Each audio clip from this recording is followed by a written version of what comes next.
Hello, everybody. Today is about 8 o'clock Eastern Standard Time, East Tennessee, on this wonderful April 30th. It's a Wednesday. So I was originally going to do a video on Thursday, but a lot going on. I want to jump the gun because there's so much material to go through. I thought I'd do one tonight. All right. So let's just jump right in to big story of the day was the GDP. U.S. GDP contracts negative 0.3%. Expectations were a little bit above that in positive territory. The decrease in real GDP in the first quarter primarily reflected an increase in imports, which are a subtraction in the calculation of GDP, and a decrease in government spending, per BEA, which is the Bureau of Economic Analysis. Excuse me.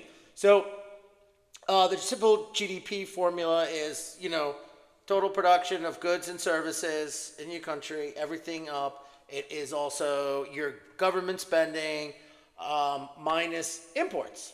Okay, so keep in mind of that. So headline numbers, the media, it's Trump, economy shrinking, recession, right? Okay, here's the reality and why this is a freaking amazing report. And E.J. Antoni, PhD at Heritage, nails it, okay? Now, when I've done these economic numbers before, I always keep domestic is the real number, not government, okay? Remember, we're an economy that has been fueling by massive deficits at 6-7%, 25 to 30% of government spending of GDP. It is called a decline in the average real income, the decrease of the purchasing power of the dollar, okay? So that is what's going on. It's been artificially propped up through the inflation of assets, through liquidity, increased liquidity of the Federal Reserve, and so on and so on. So what does Trump want to do? Basically, he wants to bring back investment. He wants to bring back certain factories, domestic productions. That's one of the goals of the tariffs, okay? And each country has a different thing. Okay, now there's a lot of approach and different approaches for each different country, but the general idea is negotiate deals with something, with some countries, a core increase to encourage domestic repatriation of domestic production, okay, and investment in the United States to avoid the tariffs as well, and to protect American industries, okay? So keep that in mind. All right, so here are the categories. Now this is key, all right? So government spending, well, we'll read it. 0.3 SAR, that was the, declines 0.3 SAR as massive front-running of tariffs caused imports to explode 41.3%, dragging GDP down by negative 0.503. Government declined 1.4% in first drop since 22. Meanwhile, investment exploded 21.9% higher. Despite the headline number, this is a surprisingly good report. Yes. What is happening in this? Okay, one, because of certain cuts and certain things. By the way, also in this report, this quarter was the first decline in a very long time of the amount of federal interest payments due on debt. So keep that in mind. That also could be good strategy from the Treasury Department with how they handle securities, movement of cash and assets, that between the Federal Reserve as well, involved in that number. That's a good number, but it's not here, so we'll get that out of the way. So basically, government declines 1.4. That's good. The fact that government spending is in a GDP formula is insane to me because it doesn't generate true wealth or growth.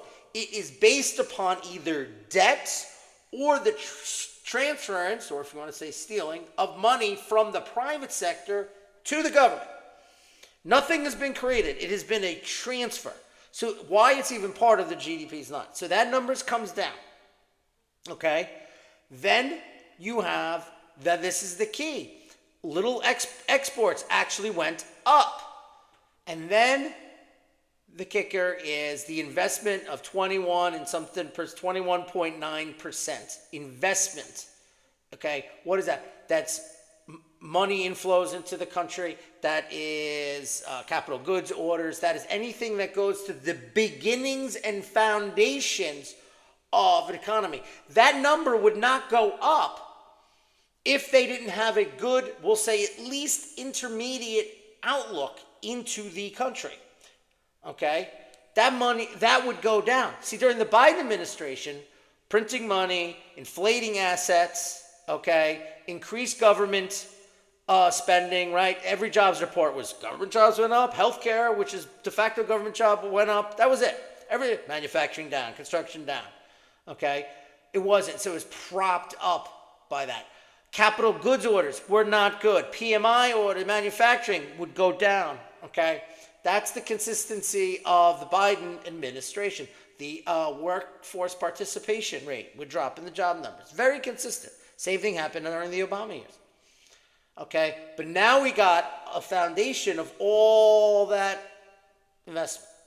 Now, imports, 41.3% increase. So that import decline. But it's not like the production of domestic production went down. Actually, it went up. But because of how they formulate GDP, exports versus import, the trade imbalance, why Trump wants to fix it, the trade imbalance for the month because of that import explosion brings down the GDP. But the gross real numbers of the production on the domestic side did not go down. It was just in the formula, okay, when you net the two, it looks like the actual domestic went down as well. It didn't. It's just how you formalize it. And why do we have it? Because people want to get ahead of the tariffs. Hey, Jim, that tractor we need, let's get it now from Case New Holland, okay, just in case the deal isn't worked out. Or, crap, I got to buy that car now, okay? All right? So I think with that kind of number, you're thinking people who might have bought it this year or let's just get it just in case. We can always resell it if we don't need it, whatever. So, I mean, that's a huge explosion. It's almost, it's half, an increase of almost half the amount. I mean, that's it. That will go away because the money that people are willing to get ahead of the tariffs, that number is not going to sustain itself. That it'll come down because the tariffs are here. I can't beat the tariffs now because they're in, and you'll see that number. And if you see consistent investment numbers at the level that it jumped every month, that's just rolling into it.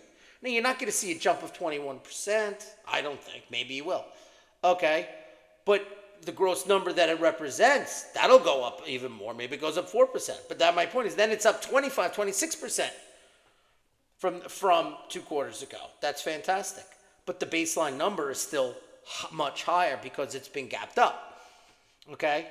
And the imports will come back down. Now, if the imports come back down, it's going to come back to where they were. Would have to be it would have to be more than cut in half, right?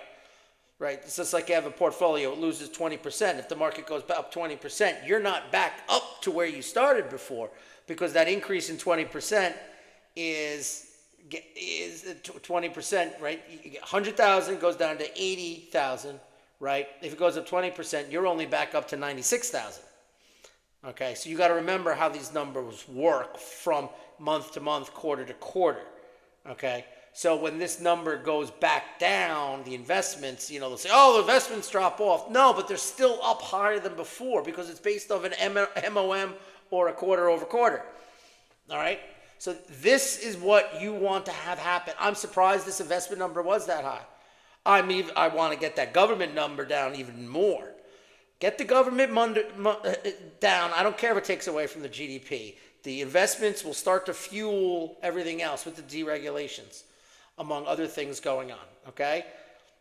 And let hopefully Congress with this beautiful bill, which we'll get to in a bit. So I like this report. I don't care what the headlines were. This is exactly what we need to have happen. Government down, the real investment going in. It's just this front running of this tariff number. So keep that in mind. All right. Moving on. Immigration. It was a big thing because of Trump had the rally in Warren, Michigan to mark the 100 days. These numbers speak for themselves. Border secure. Done. 95% down illegal encounters. Gotaways down 99%. Arrest of terrorists up 655. and 65,000 removed and 66,000 arrested. But we have another freaking retard on the bench who does not believe in the Constitution. And before I show you this, one comment field was like, hey, this judge has filed an oath of a Constitution in response to Mike Lee's tweet about this. It's nothing in the Constitution about immigration. It falls under the executive branch. Mike Lee, a few of us are already working to fix on a legislative fix to address this, one that would strip federal courts of jurisdiction to interfere with the apprehension and removal of illegal aliens. Daily Caller, Biden appointed California Judge Jennifer Thurston has temporarily blocked Border Patrol agents from making warrantless arrests of suspected illegals without warrants. Let me explain this to you. Federal law, if you are here in the United States illegally, you are a foreign national. You are not entitled to be here. Based on her ruling, anybody can come here. I could come here on vacation and never leave without you going to a court and getting me a warrant. They are not being charged with the crime in this case. They are being de-freaking-ported.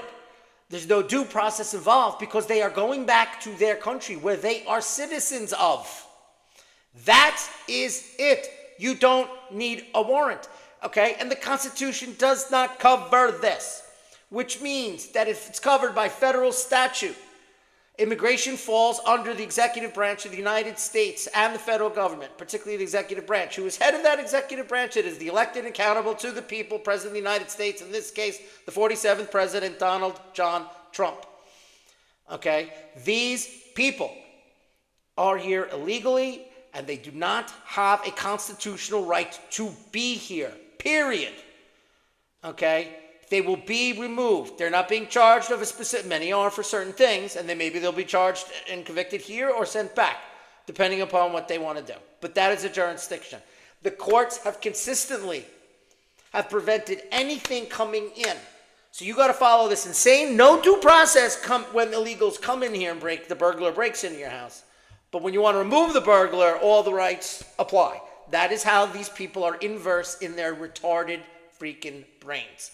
And it's quite dangerous. So you got to understand that when it is time to, you got to go through the courts on this because you want the legitimacy. But it is now time to ignore this. It's ridiculous. It is so ridiculous. It's a federal statute. It's against federal law. So you're saying that a foreign national who is already here illegally cannot be deported and is afforded constitutional rights where you have to get a warrant, okay, and that the federal statute involving this, that's why they justified the creation of ICE, because ICE can go. It's called an ICE detainer. That's the law. So not only, her basis is she's creating law. Her job is to interpret the Constitution if a law has controversy. There is no law controversy. There is nothing in the Constitution to me even mentions this. Okay? And no one is being charged with the crime, and they are not a citizen. And I would argue that if you are here illegally and you commit a crime, you're not entitled to due process. If you're here legally, on vacation, they stamp your passport, I'm here 2 weeks, whatever, and something how you get in a bar fight, yes, give them, because they're here legally, the due process on American soil. But when your first act is to come in is break federal law and your status is illegal, you don't even get the due process. And anything outside of murder or real serious violent crimes where people want justice, just deport them. End of story. And I don't care where. I don't care where. All right? Ideally, you dump them off at the consulate, let them deal with it. Or you ship them back to their country. They don't take them, you land them anyway, kick them out of the plane, and fly back. That's it.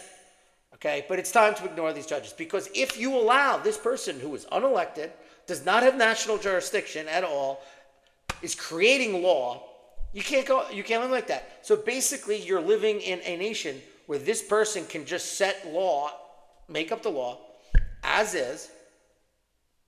Okay, clearly what she's doing is unconstitutional. Remember, these people don't believe in the Constitution. Their ideology is not because the Constitution is a federal government limiting document. Okay? So she is this unelected person, by the way, created from Congress. Her position isn't even a constitutional position, is a district court judge. Okay, she's doing national jurisdiction, really never been done before until now across the country. It's set for her area, and it's supposed to be like a temporary thing until the appeals court or Supreme Court can rule on it. And if it's not that controversial, to just settle that dispute that's in her jurisdiction. But what she's doing is saying, nope, country, I have that power. She doesn't have the power. She doesn't have the power. She's unelected. She's accountable to nobody. And it's time to ignore it. And if they can do that, and they put these judges in purposely, if they can do that, then don't even have election. Then the whole system is upended. It's very simple. Two things, ignore them. Just say, we're done. We'll work it up the courts. If we get a certain ruling from the appellate, maybe we'll honor that. But right now, we're just ignoring it. She has no jurisdiction. We don't recognize this court. She's it's not in her area. Maybe to placate it, whatever the jurisdiction is that she's in, don't do operations there until it's ruled out. But we won't honor the national thing. The other option I'm beginning to like is habeas corpus. Because you're not suspending habeas corpus, which has been done multiple times in the United States for American citizens. You're not. We're suspending habeas corpus for any person here who is not here legally. End of story. Presidents have done in the past for U.S. In this case, you're not doing it. We'll keep habeas corpus here for people on green cards, legal work visas, and you're here on vacation. Habeas corpus, no one's plucked. And they can do that. It's been done before. Multiple presidents, Abraham Lincoln, FDR. Did Wilson do it? I'm not sure. But, yeah, so just do it. Now you don't even have to worry about her decision, because even if it does apply in her sick, warped, twisted communist mind, it's irrelevant, because even if it does apply, I'm suspending it. That's the route. Just enough already. I don't care. People say, well, they'll use it to us. They did do it to us. They did. They stripped our rights during COVID. They stripped our rights. Oh, you're going to lose your job if you don't get the vaccine. And they did all that. Please, they did. Rubio just found a whole box of stuff that he just announced. The State Department, that's in charge of foreign policy, is keeping tabs on American people inside. That's against the law. Let's go through it. The people who run this government are pure evil through and through. They are the enemy. It is not Putin. It's not even the CCP over there. The biggest threat to us, our freedom, our way of life, our traditions, our Westphalian nation state, and our economic systems, everything involved are these freaking people. It's time to just go to war. As Andrew Breitbart once said, war. So that's my little rant on that. Next one. Ooh, economics here, going back. Chip Roy, the fiscal hawk, he's talking about the mandates from the House committee and Senate committees on Medicaid funding. For better or worse, the House budget instructs committees to increase Medicaid funding by 25%. They use projections for this. It also allows for increasing debt to over $50 trillion. You be the judge of the best reason to vote no. Okay, so I want to show you this chart a little bit closer. The tweet. So baseline is where we are now, okay, with Medicaid funding, okay? And this is, okay, so Senate instructions, 2.6 growth, Senate instructions without the growth, House, baseline with 2 point. So this chart. So this is fueling the debt, okay? At the growth. So these are the assumptions they're taking on the debt. And now they're assuming 2.6% growth, 2.6% growth. Okay? And he's comparing to that. Now you have with the 2.6 instructions of growth. That's a rosy picture. So he says, if we're going to hit go over $50 trillion, I was just seeing if the years were on the bottom there. I forgot. If going to go over $50 trillion. This is not what Republicans should do. What we're doing is cutting in key areas but slowing the rate. Please, even ideological reasons, let's get rid of the Department of Education. Let's streamline these agencies. Let's do a complete 4-year hiring freeze and reallocate them. Let's sell off government buildings, reallocate them. Let's break up Washington, D.C. Let's put departments in other states that have nothing to do with the department that they are in. Maybe that'll help lower corruption a little bit. For example, Department of Agriculture, you stick it in a state that has no agriculture. Okay, Department of Justice, you put in a state that has no law. Perfect. We'll put it in Sin City and Vegas. Understand my point? If you break it up, you got to break it up, and that's how you maintain that this bureaucracy doesn't build again through corruption and the regulation, the agencies in charge of regulating an industry don't become in bed with that industry. All right, so I'm with you. They got to cut more than this. I'm not liking this, and also I'm hearing they're going to raise the salt cap. This is not as close as what we need to be when this bill comes out. So let's get off the domestic front. The Canadian elections. Let's cover that, get that out of the way. This was great. Robert Barnes retweeted this out for somebody. I'd say he's neither. He was talking about Pierre Poilievre, the Conservative Party leader. By the way, I believe he lost his own seat. But anyway, I'd say he's neither. The issue with Canada is that Ontario and Quebec control the outcome of an election, and the people that live there identify more with snub-nosed European or, at best, Yankee New Englanders from the U.S. Northeast than their neighbors down south, who they look down upon despite being lesser than.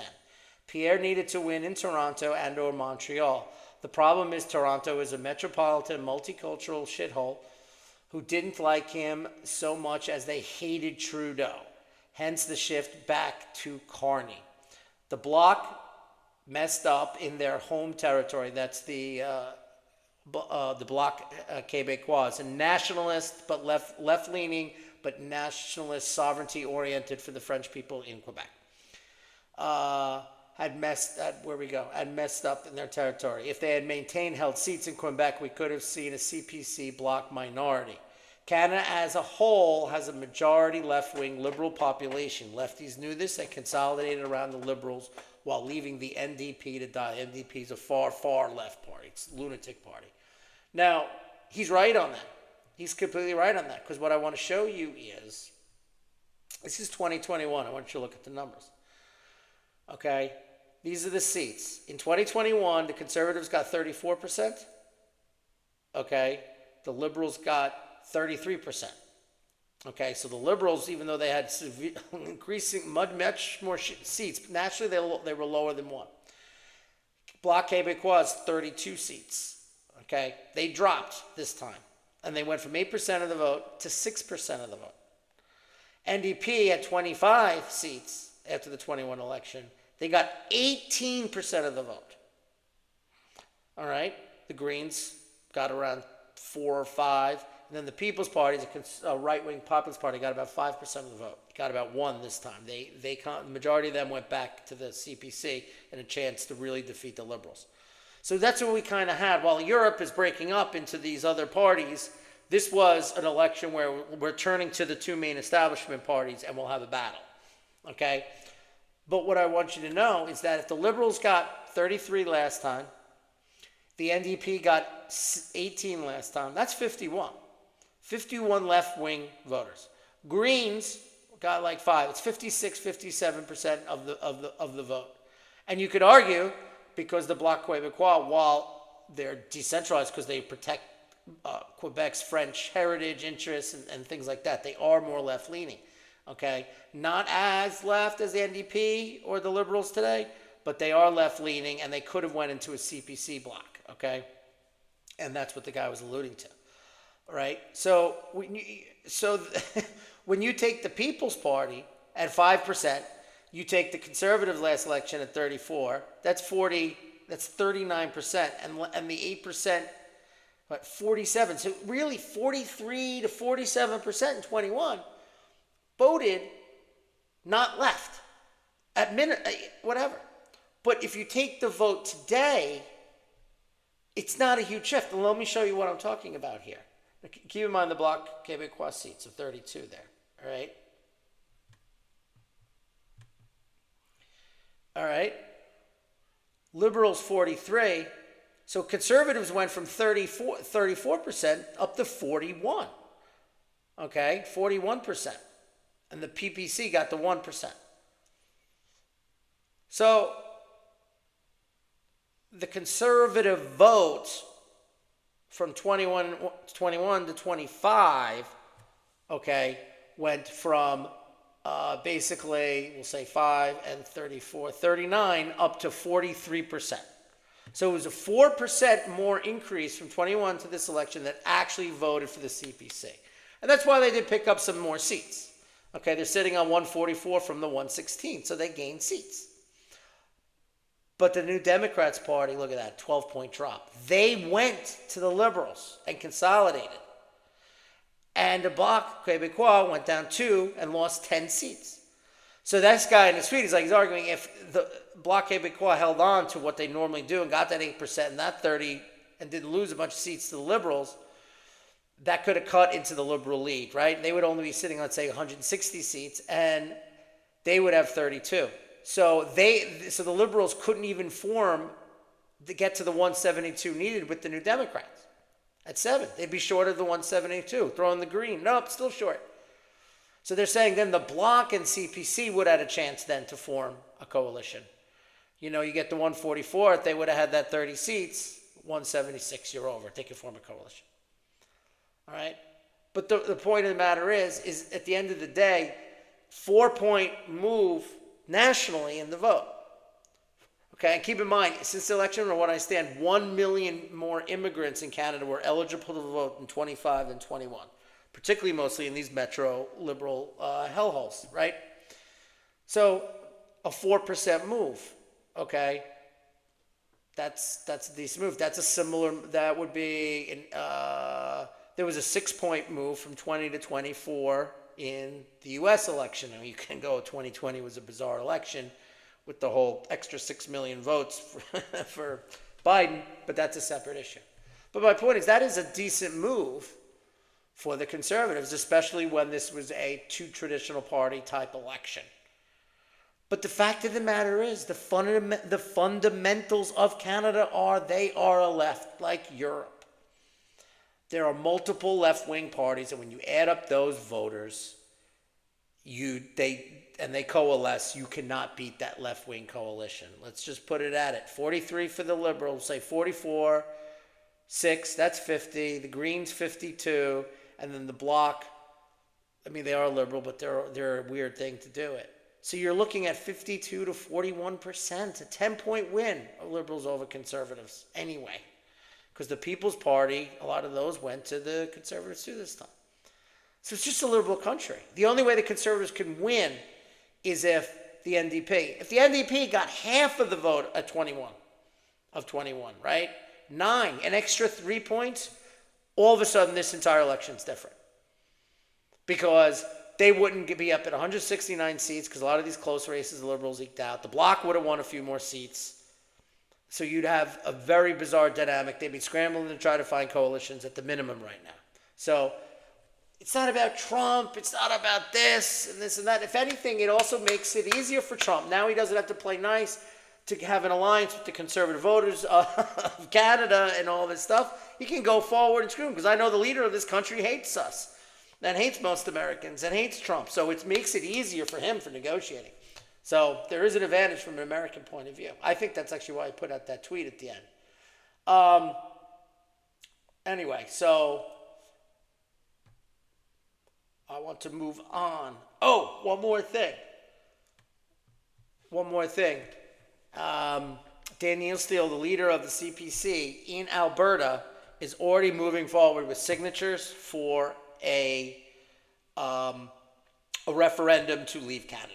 If you didn't know that. That's awesome. I'd be for it. Parts of Manitoba are joining in Saskatchewan. So keep an eye on that. I will be. I'd love it. I would love this Congress right now to pass a bill and sign a law. We will recognize those territories of Canada that want to come to the United States to become the 51st state, period. Or maybe we can do a merge or something into Idaho or Montana or whatever, but say we'll take you. And if they have a problem with the Canadians, if they vote yes, and we vote to let them in, and the Canadian government tries to block it, we roll tanks right in there. That's what I say, Canada. Okay? Because you don't want Canada to be like making you a more left-wing California if Canada was the 51st state. Trump is not one of the 50 states. He's not an idiot. He's just trolling them. Any retarded believes that. Unbelievable. So more foreign stuff. So let's go. If you don't know it, India and Pakistan are close to war. Two nuclear powers. We're too worried about MS-13 gang members and judges acting like the Emperor's Imperial Guards from Star Wars in black robes, making up laws. But they're kind of not. There was a terrorist attack like 5 days ago in the disputed Kashmir region. They've been back and forth. There's been shooting back and forth and all this, but they've been talking and so forth. But basically, in the last 24 hours, we're getting this. India is going crazy that like Pakistan violated it, this little peace agreement to kind of settle things down.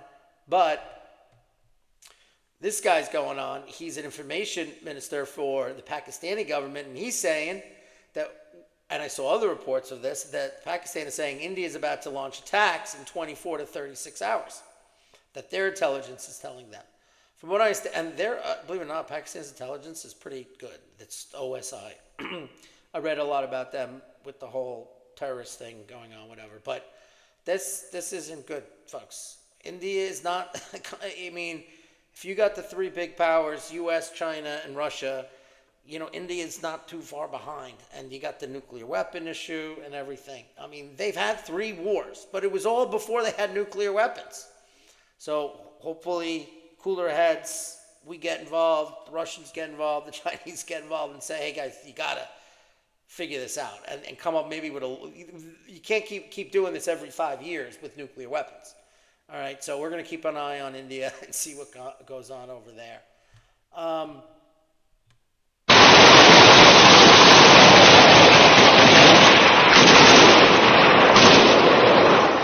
صاحب الجثة ولا لا؟ صاحب الجثة ولا لا؟ بعدها بالأرض. So what was that? That was Druze in Syria. If you don't know, I've explained before, Druze are a minority that live in both an Arabic minority, a Muslim minority that live in Israel. In fact, the only part that can get drafted in the Israeli, the IDF, because they actually fought with the Israelis. That when the Syrian government collapsed, they're a minority along with the Alawites, and the Druze are fighting these gangs because they've been being slaughtered by the Sunni terrorist government backed by Jalani, the HDS. Okay, so on one hand, he's trying to be seen in a suit and looking like, you know, I'm for human rights and all this. Meanwhile, he's got his gangs going after these civilians. So looks like the Druze are starting to fight back. I don't know what's going on. Maybe they got some good weapons from the Israelis. The Israelis have occupied Syrian territory since then for a multitude of reasons. I know a lot of Druze have and Alawites have fled to the Russian base in the Russian territory there, as well as whatever. So I'm trying to keep up with what's going on there. But that was the first where I saw real firefights going back and forth, and that's a good sign. You're going to probably hear in the media, because we're all behind this terrorist group now, the West, okay, that this is, and I mean the globalist West, by the way, these terrorists are fighting back and make the terrorists who run the country good, and the Druze, these poor people, and the Alawites, like bad, like they're pro-Assad. You watch. Just remember, our goal was always kill the people, get rid of Assad. That's happened. We'll worry about it afterwards. So they still have to keep that justification narrative going. So we make these Druze, these poor people, okay. By the way, we've been fighting. There's been one of the highest ranking people killed in the war in Israel right now was was Druze, commanded a whole IDF unit early in the war. Okay, so these are people that are just heroic. They're very peaceful people, okay, just like the Alawites are. And you're going to hear, don't be surprised if you hear, like Assad forces, that's not what's going on. These are Druze defending their lives. So think about that. So on the last front is, now I've been mentioned in Ukraine. So on the battlefield, everything going on. So that ridiculous interview that was great with Lavrov, on Face the Nation, I think it was. It's like, you're not listening to me. To her. What a condescending little shithead she was. That's not how you conduct an interview. But anyway, so I mentioned that pressure that were reports in the whole southwest of the Oblast, Zaporozhye, that there's been starting to get some activity, whatever. So there's a city here called Orkiv, okay? And if you see these like little bumps and triangles in the red map, those have been massive advances that Russia has made over the last few days. It looks like they're trying to set up key areas and get some key territories, test some areas out, to try to build what they always do, that slow little encirclement around Kharkiv. But they have not made, a couple villages here and there. Zaporozhye has not been a key oblast that they've really been pushing on in this war, and gone after a major city like Kharkiv, a major city, but bigger than we'll call a village, a decent-sized town, in a long time. But now they finally are there. So they liberated Kursk. Their Chasiv Yar is about to fall. And the Chasiv Yar is hard because of all the rubble, and it was a lot of high rises. There were a lot of defensible positions to hold in there, and Ukraine's been trying to launch counterattacks. They moved them south. So you got Chasiv Yar about to fall, pressure on Kharkiv, pressure still on Pokrovsk. They're making their 90 kilometers into Sumy right now, so they're starting to add a push. And now with Kursk gone, they're going to focus on the buffer by the Belgorod region to prevent those continued incursions, and they're going to keep focusing on Zaporozhye, the Donetsk region, and they're just going to keep grinding and grinding and grinding, and they're not going to do a ceasefire except for the one between May 8th and 10th that they declared for the Great Patriotic War Parade, ending, defeating the Nazis, and they're just not going to do it. And why they're not going to do it? Because they're winning the war. And they're not going to let Ukraine rearm, whatever, for a month. They'll do a permanent peace and negotiate on that. So that's it.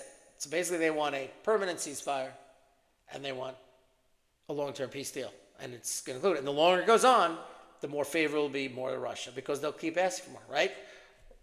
In April 2022, it was the two oblasts, no NATO, limit your army. I mean, those are the key things. Boris Johnson flew in, the deal got thrown out, we're at war. Move on. What was the deal last year? June. They offered Ukraine publicly. It's all over the world, right there. Here's the deal. No NATO. You shrink your military a little bit, and then you have to recognize, and you pull your forces out of the 4 oblasts. And that's it. Now that's done. Now I think they're going to Dnieper, and I've always said that. But that was the last peace deal. So I don't see, and they're not going to agree to any Western NATO troops in Ukraine. It's not. If that happens, they're going to go to the Dnieper, and they'll take the 2 ends of it, Odessa and Kiev as well. So that's the reality of the situation. So anyway, I'm going to keep an eye on what's going on in Syria, in the Pakistani border up in Kashmir, what's going on there. Any developments on the peace deal in Ukraine, as well as the battlefield, what's going on with these psychotic, evil judges, the immigration front, this one beautiful bill, and anything going on else that might pop up. So you can follow me on my X at PatriotPlanner1, my Getter at PatriotPlanner. And if you like this video, and I hope you did, because I had fun making it, please follow, like, and share. So it's pretty good if you share it. It's really appreciated on that one. All right, have a great rest of the week. If something pops up, maybe I'll do a quick end of the week video on Friday, but I'm going to be using most of my X I plan on as of now. So have a great rest of the week, and I'll see you all soon.